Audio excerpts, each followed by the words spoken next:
حبیب اللہ، الصلاۃ والسلام علیک یا سیدی یا نبی اللہ وعلی آلک واصحابک یا سیدی یا نور اللہ، مولا صلی وسلم دائما ابدا علی حبیبک خیر الخلق کلہم، منزہ عن شریک فی محاسنہ، فجوہر الحسن فیہ غیر منقسم، یا اکرم الخلق مالی من الوذ بہ، سواک عند حلول الحادث العمم، ولن یضیق رسول اللہ جاہک بی، اذا الکریم تجلی باسم منتقم، رب صلی وسلم دائما ابدا علی حبیبک خیر الخلق کلہم۔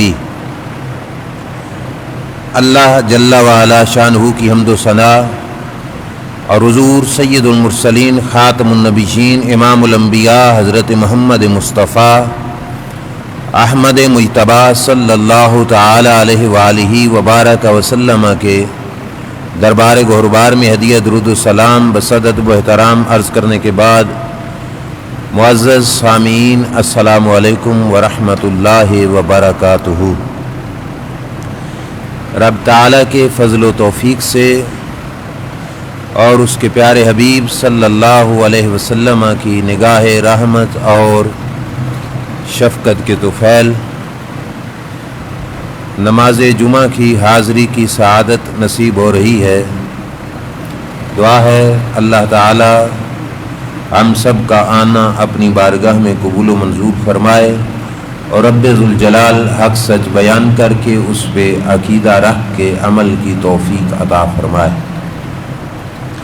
معزز سامعین، شوال مکرم کا یہ ماہ مقدس ہے۔ شوال کے مہینے میں اسلام کی دوسری جنگ، جس کو غزوہ احد کہا جاتا ہے، وہ جنگ اور وہ معرکہ منعقد ہوا، اور اس کے اندر رب ذوالجلال نے مسلمانوں کی طرف سے جو اصحاب رسول صلی اللہ علیہ وسلم اس دور میں تھے، ان کی طرف سے بعد میں آنے والوں کے لیے ڈھیروں سبق چھوڑے۔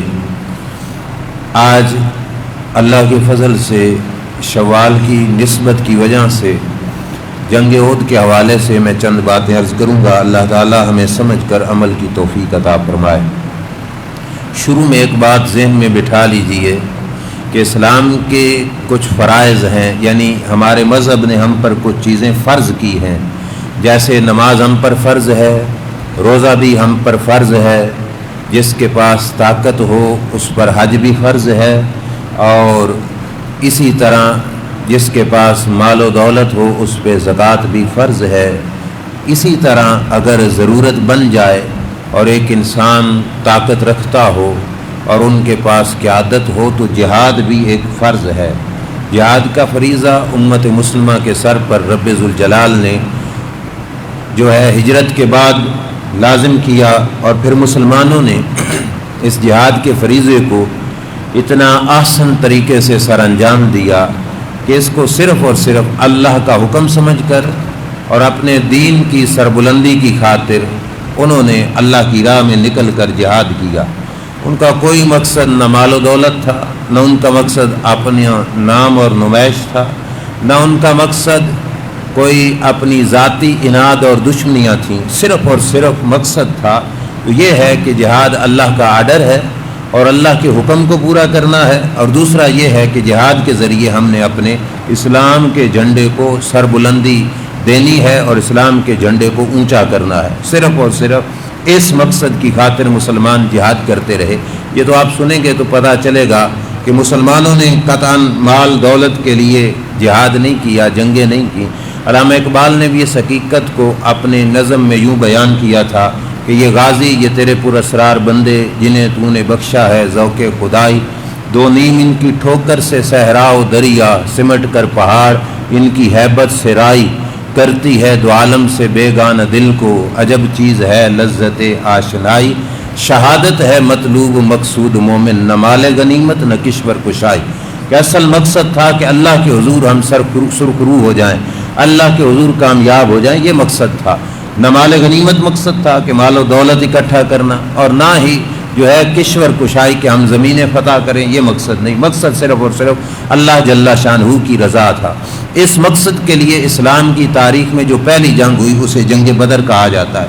یہ ہر بچے کو بھی پتہ ہے، ہمارے اسٹوڈنٹ تاریخ کے وہ جانتے ہیں۔ اس جنگ کے اندر ہوا یہ تھا کہ مسلمانوں کی تعداد صرف 313 تھی، 1000 کافر مسلمانوں سے آ کے ٹکرائے، رب ذوالجلال نے کفار کو شکست دی، وہ ہار گئے۔ 70 کافر اور ان کے وڈیرے چودھری قسم کے کافر جنگ بدر میں مارے گئے، اور جنگ بدر کے اندر ان کو بڑی شرمناک قسم کی شکست اور ہار کا سامنا کرنا پڑا۔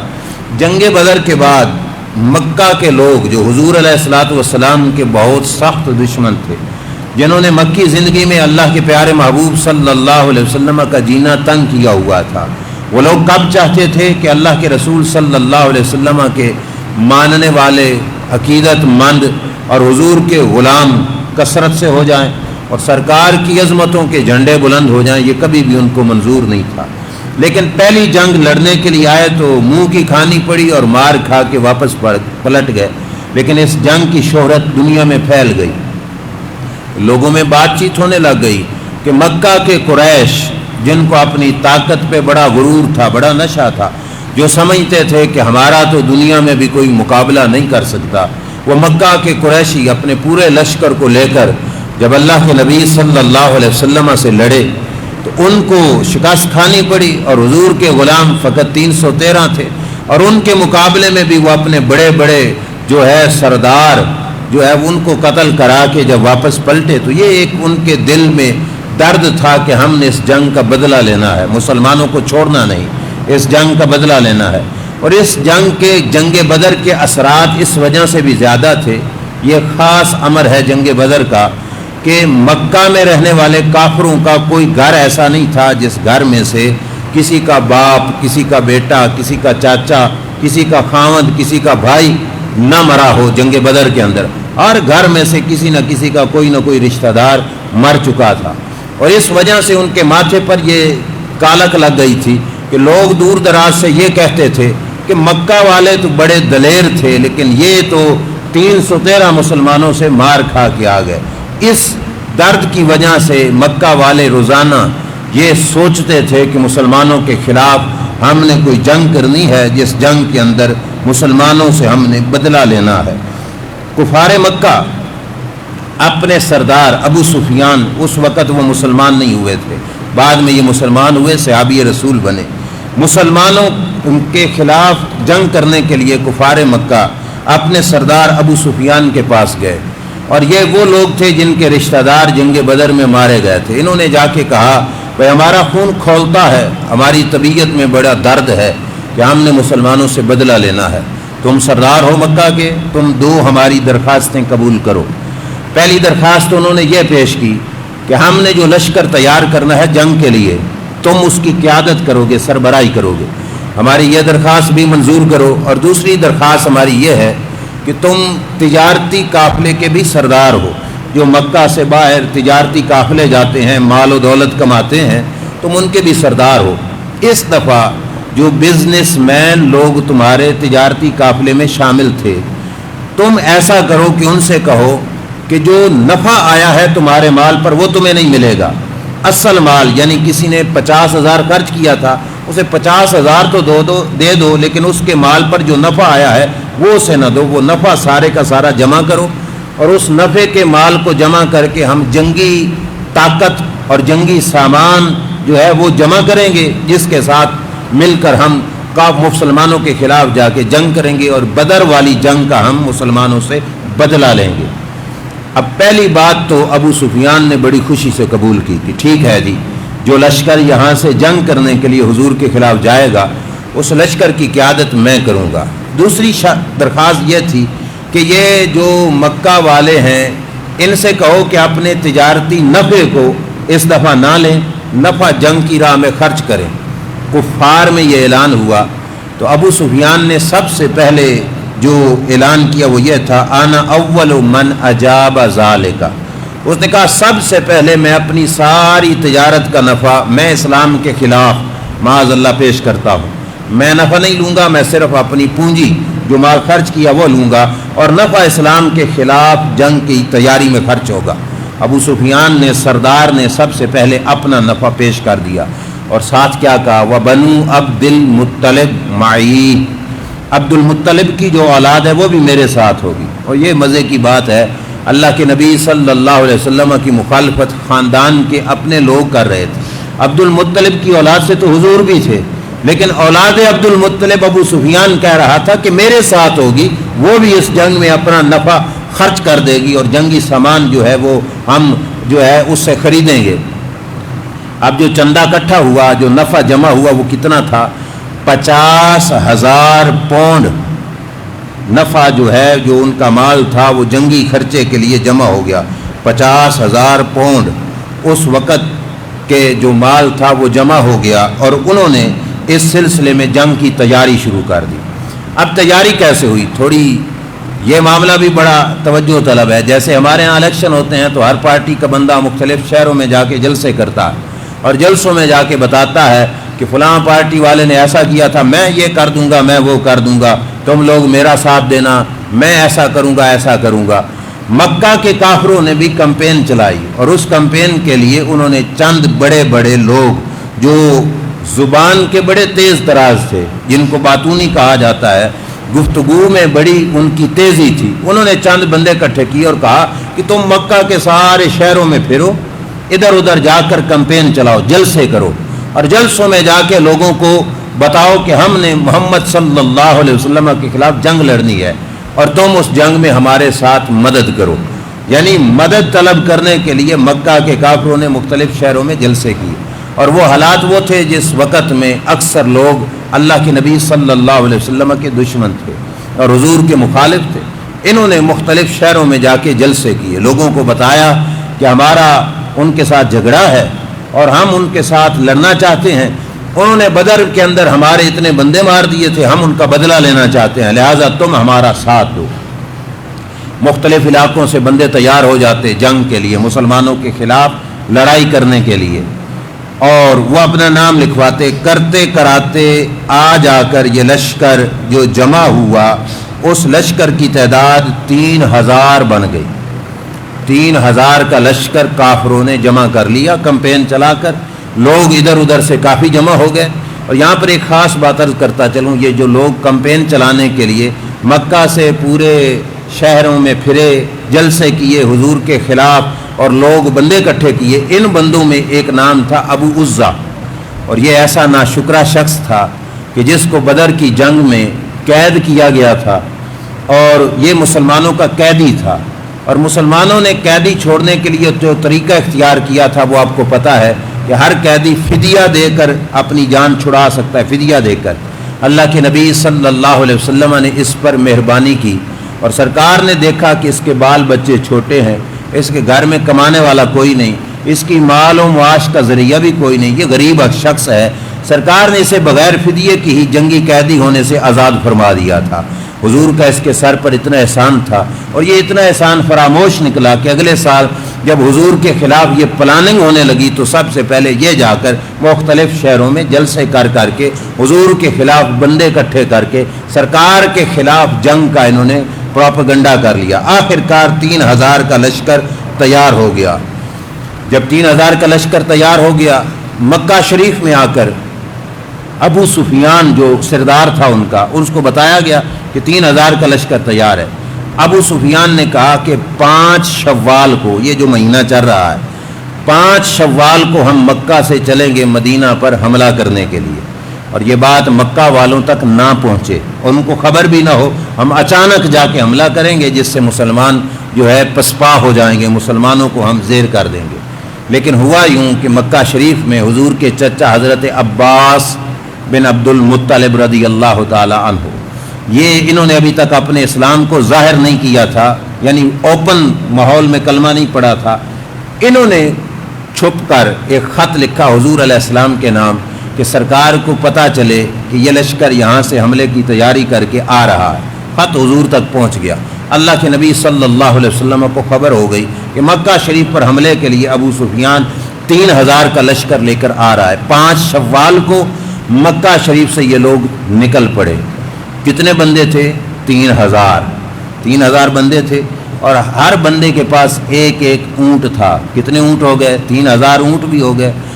200 گھوڑے ان کے پاس اضافی تھے، 200 گھوڑے کی سواری بھی اضافی تھی، اور ان لوگوں میں 700 جو ان کے جنگجو تھے وہ زرہ پوش تھے۔ زرہ پوش سے مراد وہ لوہے کا لباس پہنے ہوئے کہ اگلے مخالف پارٹی کا کوئی تیر، نیزہ، برچھی وغیرہ کوئی اثر انداز نہ ہو۔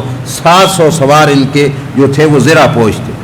جاتے ہوئے ابو سفیان اور دیگر جو مکہ کے سردار تھے انہوں نے یہ مشورہ کیا کہ جنگ میں جانے سے پہلے، دیکھو نا کافر جو ہوتا ہے وہ بزدل ہوتا ہے، کافر کبھی دلیر نہیں ہوتا، دلیر مسلمان ہوتا ہے، اور مسلمان کی دلیری مال و دولت سے نہیں ہوتی، مسلمان کی دلیری ایمان کی طاقت سے ہوتی ہے۔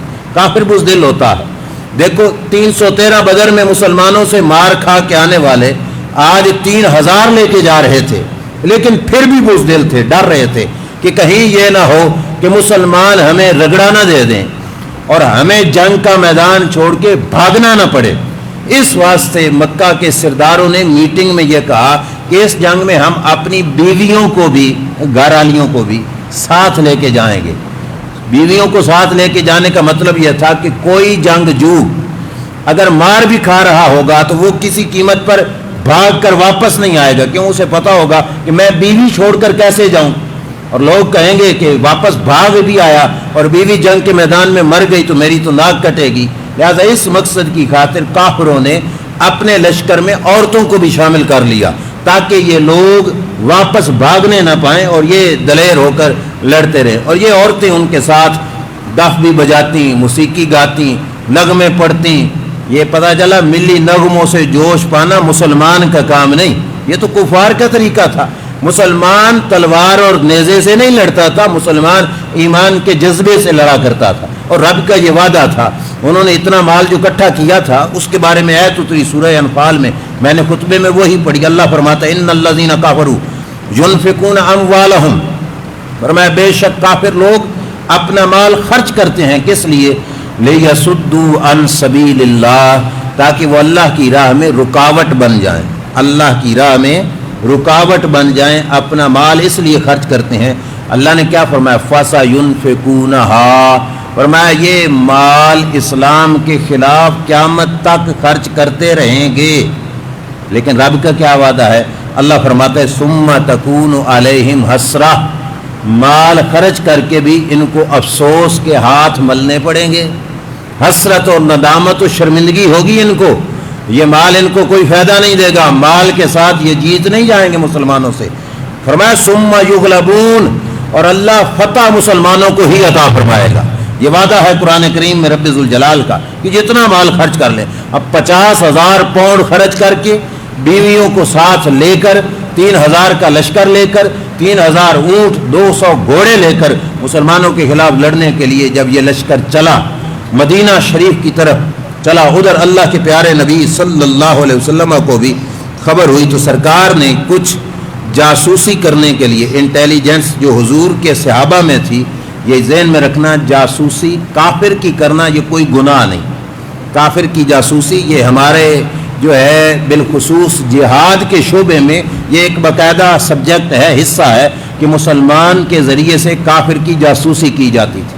لیکن یہاں پہ یہ مسئلہ بھی سنتے جاؤ، مسلمان کافر کی جاسوسی کرے تو اس میں حرج نہیں، لیکن مسلمان کی جاسوسی کرے تو یہ بہت سخت گناہ ہے۔ مسلمان کی جاسوسی کرنے سے اسلام نے روکا۔ ہمارے ہاں انٹیلیجنس کا کام ہے وہ مسلمانوں میں جاسوسی کرتی ہے، مسلمانوں کی جاسوسی کی اجازت نہیں۔ جاسوسی کریں لیکن کن کی؟ کفار کی جاسوسی کریں۔ سرکار نے اپنے انٹیلیجنس سے کچھ نمائندے، وہ صرف انٹیلیجنس کے نمائندے نہیں تھے، اصحاب رسول تھے، صحابی تھے، یہ بھی ذہن میں رکھنا، وہ بھیجے کہ جاؤ چیک کرو کہ کافروں کا لشکر کس قسم کے حالات میں آ رہا ہے۔ حضور کے ایک صحابی گئے، انہوں نے جا کے چیک کیا تو انہوں نے آ کے بتایا یا رسول اللہ صلی اللہ علیہ وسلم، مدینے والوں کے جو کھیت نہیں ہیں فلاں علاقے میں، اس کھیت میں آ کر انہوں نے اپنے گھوڑے اور اونٹ چھوڑ دیے، اور ہمارے کھیتوں میں جو پیداوار تھی، فصل تھی، اس کا تو ایک تنکا انہوں نے نہیں چھوڑا۔ یہ ان کی طرف سے زیادتی تھی کافروں کی کہ انہوں نے مسلمانوں کے کھیت برباد کر دیے۔ سرکار نے ان کے بعد ایک اور انٹیلیجنس کا نمائندہ اپنا صحابی بھیجا، جس سے کہا کہ تم ان کی فوجی لحاظ سے جو ان کی پاور ہے، طاقت ہے، تیاری ہے، وہ چیک کر کے آؤ۔ اللہ کے پیارے نبی صلی اللہ علیہ وسلم کے صحابی گئے، انہوں نے چیک کیا۔ اب جو ظاہری صورتحال تھی وہ تو ان کی بہت زیادہ تھی نا، 3000 بندے، پھر 3000 اونٹ، 200 گھوڑے، 700 زرہ پوش، یہ سارا ماحول۔ جب واپس اللہ کے نبی صلی اللہ علیہ وسلم کے پاس یہ خبر پہنچی، سرکار ڈرے نہیں، سرکار نے امت کو ایک سبق عطا فرمایا۔ یہ بڑا پیارا سبق ہے۔ میرے کریم آقا صلی اللہ علیہ وسلم نے جب کفار کی طاقتوری کی خبر سنی تو سرکار نے پڑھا حسبنا اللہ و نعم الوکیل، فرمایا مجھے ڈرنے کی کوئی ضرورت نہیں، میرا رب مجھے کافی ہے۔ ونعم الوکیل، اور ہر کام بندے نہیں کرتے، رب ہی کرتا ہے، اور کاموں کو سدھارنے والا بھی رب ذوالجلال ہے۔ اور پھر یہ جملے حضور پڑھتے رہے، ساتھ یہ عرض کرتے رہے آپ کے دربار میں، اللہم بیکا اجولو و بیکا اصولو، یا اللہ تیری دی ہوئی طاقت سے ہی ہم حملہ کرتے ہیں، تیری دی ہوئی طاقت سے ہی ہم مقابلہ کرتے ہیں، ہم ان کی طاقتور خبریں سن کر ڈرتے نہیں یا اللہ، کیونکہ سب سے زیادہ طاقتور تیری ذات ہے اور ہمیں تیری ذات کا سہارا ہے۔ ہم ان کے 3000 اونٹ سن کے نہیں ڈریں گے، 3000 کا لشکر سن کے نہیں ڈریں گے۔ کریم آقا صلی اللہ علیہ وسلم نے یہ دعا پڑھی 13 شوال جمعہ کی رات، یعنی صبح جمعہ تھا، جمعرات کے دن جب شام ہوئی، رات کے وقت اللہ کے نبی صلی اللہ علیہ وسلم نے ایک خواب دیکھا۔ وہ خواب کیا تھا؟ خواب میں حضور نے یہ دیکھا کہ ایک گائے ہے جس کو ذبح کیا گیا ہے، اور سرکار نے یہ بھی دیکھا کہ میری تلوار پر دندانے پڑ گئے، تلوار پہ دندانے پڑ گئے۔ چھریوں کا کام کرنے والے لوگ سمجھتے ہیں کہ جب چھری لوہے پر یا ہڈی پر پڑے تو دندانے پڑ جاتے ہیں، تو اس طرح تلوار میں حضور نے دندانے دیکھے۔ اٹھ کر ارشاد فرمایا، صحابہ کو جمع کیا۔ صبح جمعہ کی فجر جب پڑھائی حضور علیہ الصلوۃ والسلام نے، صبح تھی 14 شوال اور دن تھا کس کا؟ جمعے کا۔ فجر کی نماز اللہ کے نبی صلی اللہ علیہ وسلم نے پڑھائی اور پڑھا کر اپنا خواب صحابہ کو سنا دیا، سارے صحابہ کو، اور فرمایا میری خواب میں جو گائے ذبح ہوئی ہے، فرمایا اس خواب کی تعبیر یہ ہے کہ میرے صحابہ کو اس جنگ میں شہادت کی قربانی دینی پڑے گی، اور فرمایا جو میری تلوار پر دندانے پڑے ہیں اس کا مطلب یہ ہے کہ اس جنگ میں میری اہل بیت اطہار کا بھی ایک بندہ اللہ کی راہ میں قربانی پیش کرے گا۔ اور سرکار دو عالم صلی اللہ علیہ وسلم نے یہ خبر سنا دی اور آگے صحابہ کو یہ فرما دیا کہ تم بھی تیاری کرو، ہم بھی جنگ کی تیاری کرتے ہیں، کفار مکہ آ رہے ہیں۔ جمعہ کی نماز اللہ کے رسول صلی اللہ علیہ وسلم نے خود مسجد نبوی شریف میں پڑھائی، اور جمعے کے خطبے میں حضور کی تقریر شریف کا موضوع یہ تھا کہ سرکار نے مسلمانوں میں جذبہ بیدار کیا کہ مسلمانوں گھبرانا نہیں، ڈرنا نہیں، کہ اللہ مسلمانوں کے ساتھ ہے۔ ہم پہلے بھی بدنی طاقت سے نہیں لڑتے رہے، اللہ کی دی ہوئی طاقت سے لڑتے رہے ہیں، اب بھی انشاءاللہ جو کچھ ہوگا وہ اللہ کی دی ہوئی طاقت سے ہوگا۔ تم نے کسی صورت میں مشکل سے گھبرانا نہیں۔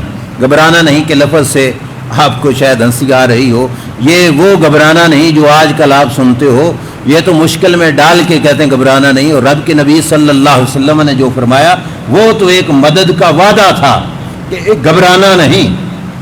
اور یہ بھی بات یہاں پہ ذہن نشین فرما لو، مسجد نبوی جمعہ شریف، اور خطبہ کون دے رہا تھا؟ ریاست مدینہ کا امیر دے رہا تھا۔ آج کل یہ بھی پلاننگ ہو رہی ہے کہ مسجدوں کا خطبہ حکومتیں لکھ کر دیں گی اور وہ خطبہ سنایا جائے گا۔ افسوس کہ کسی شعبے کے ساتھ جس کا تعلق ہی نہیں، وہ کیا خطبہ لکھیں گے؟ جن کو سورہ اخلاص تک بھی نہیں آتی، جن کو اللہ کے نبی کا نام سیدھا لینا نہیں آتا، جن کو دین کا ذرہ برابر پتہ نہیں، وہ کیا خطبہ لکھیں گے؟ ہمت کریں نا، اللہ کے نبی خود خطبہ دیا کرتے تھے، یار تیاری کریں اور خود خطبہ دینے کی صلاحیت پیدا کریں کہ خود خطبہ دیں۔ لکھ کر دینے کا کیا مطلب؟ اور باقی یہ میں نے رات کو بھی ایک ساتھی سے کہا، اور بڑا پیارا جملہ، کسی نے کہا تھا نا کہ سرکاری خطبہ نامنظور، میں نے کہا سرکاری خطبہ منظور ہے، بس سرکار بدل لو، سرکار بدل لو، سرکاری خطبہ ہمیں منظور ہے، ہم تو پہلے بھی خطبہ سرکاری ہی دیتے ہیں، فرق یہ ہے کہ ہمارا خطبہ سرکار مدینہ سے آتا ہے صلی اللہ علیہ وسلم، تو سرکار مدینہ سے ملنے والا خطبہ سرکاری خطبہ ہی ہے، تو ہمارا خطبہ تو پہلے سے ہی سرکاری ہے۔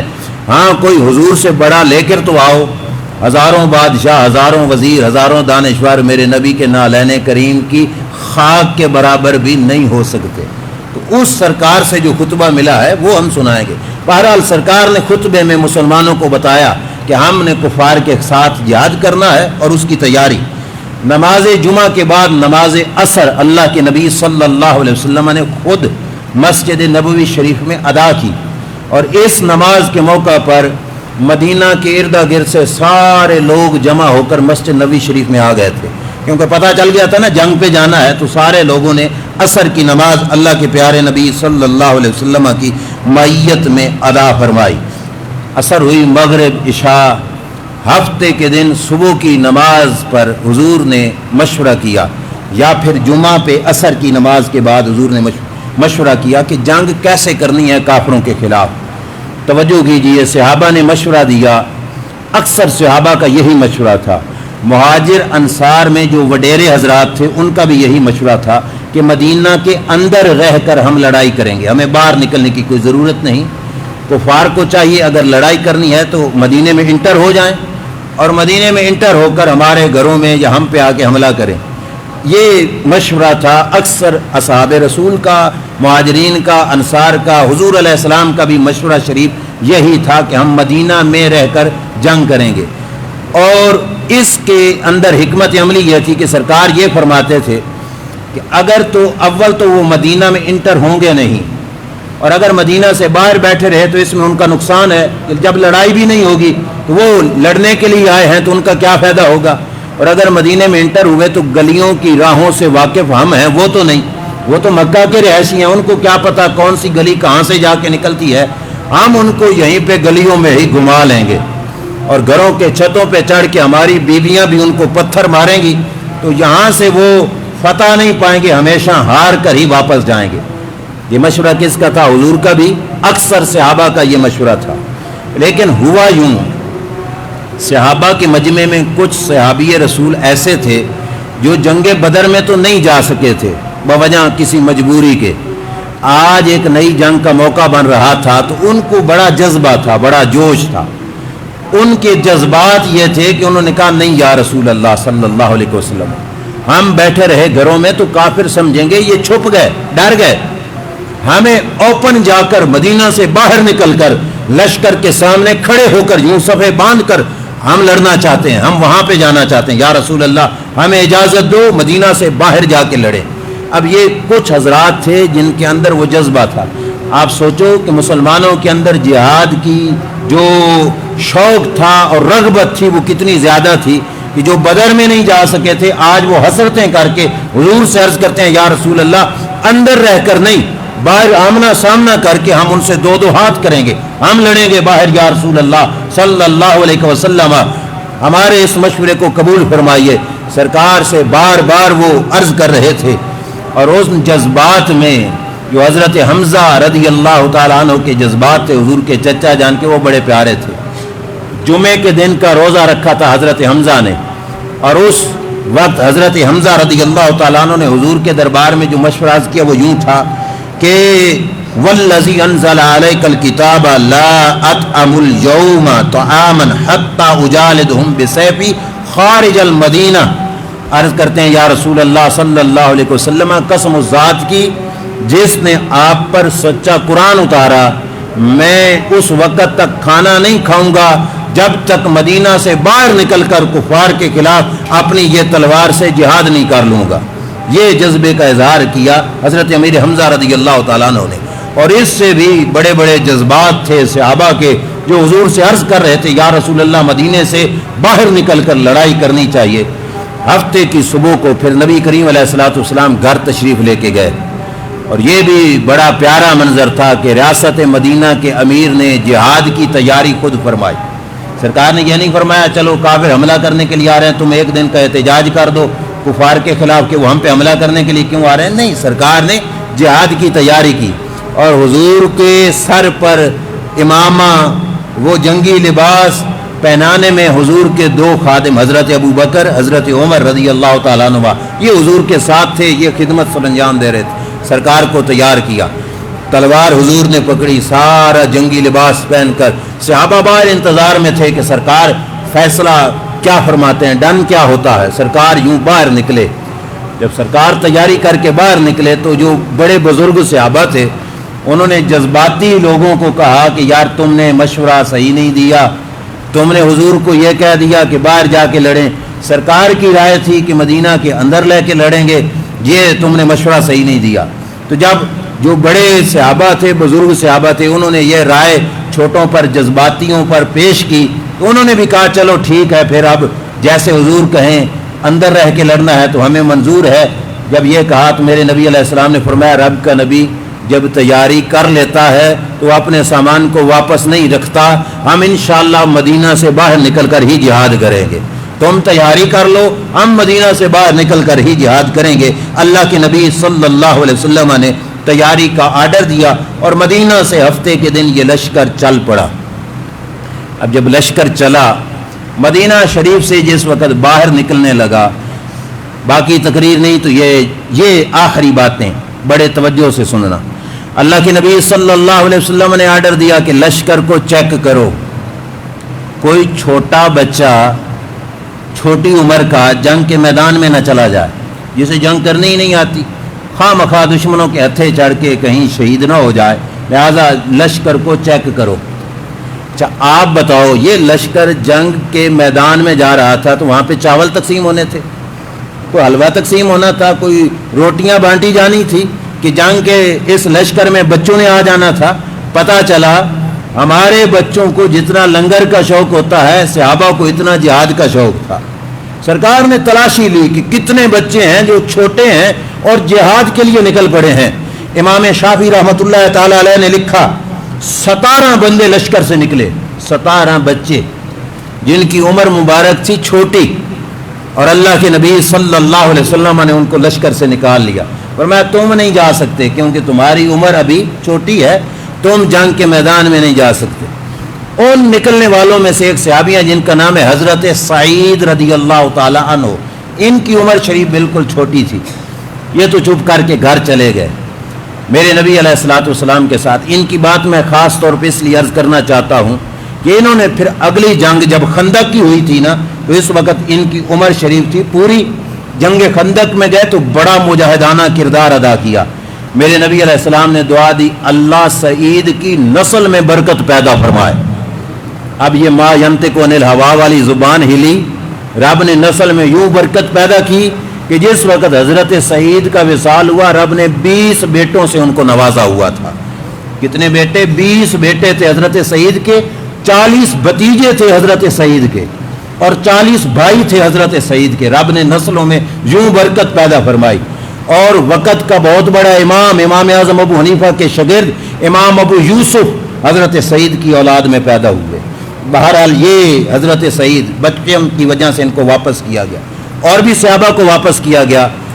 ان میں سے ایک نام تھا حضرت رافع بن خدیج رضی اللہ تعالی عنہ کا، چھوٹی سی عمر تھی، 14 سال سے بھی عمر کم تھی، 14 سال سے بھی عمر کم تھی، اور جنگ کے میدان میں نکل پڑے تھے۔ نبی کریم علیہ الصلوۃ والسلام نے فرمایا ان کو کہ چلو واپس ہو جاؤ۔ ان کے باپ بھی ساتھ تھے جن کا نام تھا خدیج۔ اب باپ نے یہ نہیں کہا کہ یا رسول اللہ بالکل ٹھیک کیا ہے، یہ بچہ ہے، میں بھی منع کر رہا تھا، یہ تو ضد لگا کے آ گیا۔ باپ نے حضور کی بارگاہ میں سفارش پیش کی، یا رسول اللہ صلی اللہ علیہ وسلم میرے بیٹے کو واپس نہ کیجیے، میرے بیٹے کا نشانہ بڑا ہے، تیر انداز بڑا ہے، اس کا نشانہ نشانے پہ جا کے لگتا ہے، یا رسول اللہ کرم کیجیے میرے بچے کو اجازت عطا فرمائیے۔ اب قربان جاؤں صحابہ کے باپ پر بھی، اور ہزاروں بار قربان جاؤں ان چھوٹے شہزادوں پر بھی جنہوں نے یہ جذبہ رکھا تھا۔ باپ نے کہا میرے بیٹے کو اجازت دیجیے، میرے نبی علیہ السلام نے اجازت نامہ عطا فرما دیا، سرکار نے اجازت دے دی، فرمایا ٹھیک ہے تم آ جاؤ۔ حضرت رافع جب باقی بچے واپس جا رہے تھے اور ان کو اجازت ملی تھی تو یہ سمجھتے تھے کہ کہیں کوئی اور میری بات نہ کر دے، یہ پیچھے سے پاؤں کی ایڑیاں یوں اٹھا کر قد تھوڑا اونچا کر کے نا لشکر میں چل رہے تھے تاکہ کوئی یہ نہ سمجھے کہ یہ بچہ جا رہا ہے، لوگوں کو پتا چلے کہ یہ بڑا جا رہا ہے۔ لیکن ان کے اجازت کی خبر ہو گئی حضرت سمرہ بن جندب رضی اللہ تعالیٰ عنہ کو، وہ بھی بچے تھے اور ان کو بھی لشکر سے حضور نے نکالا تھا۔ ان کے باپ نے حضور کو سفارش پیش کی۔ حضرت سمرہ بن جندب کا باپ نہیں تھا اس وقت، فوت ہو چکا تھا۔ یہ گئے اپنے ستیلے باپ کے پاس اور ستیلے باپ سے کہا ابا آؤ نا، مجھے آپ سے کام ہے، حضور کے دربار میں سفارش پیش کیجیے کہ اگر رافع جا سکتا ہے تو پھر اجازت مجھے بھی ملنی چاہیے، وہ بھی چھوٹا ہے میں بھی چھوٹا ہوں، وہ تیر انداز ہے تو طاقتور میں زیادہ ہوں، آؤ حضور کے دربار میں سفارش پیش کیجیے۔ کھینچ کھونچ کر اپنے ستیلے باپ کو لے کر حضور کے دربار میں آیا۔